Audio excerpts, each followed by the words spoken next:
জাতীয় শ্রমিক লীগ যশোর জেলা শাখার প্রয়াত সভাপতি মরহুম আজিজুর রহমানের দ্বিতীয় মৃত্যুবার্ষিকী উপলক্ষে আলোচনা সভা ও দোয়া মাহফিল অনুষ্ঠিত হয়েছে। বৃহস্পতিবার বিকেলে যশোর জেলা আওয়ামী লীগের কার্যালয়ে এই আলোচনা সভা ও দোয়া মাহফিল অনুষ্ঠিত হয়।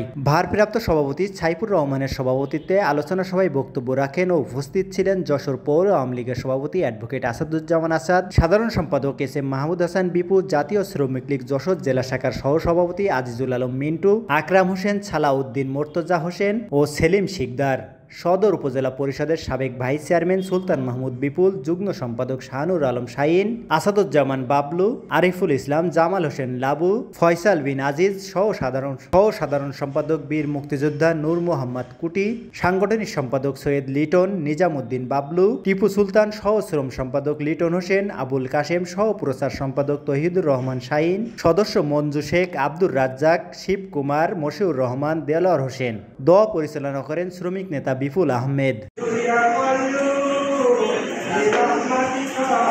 ডেস্ক রিপোর্ট, সমাজের কথা।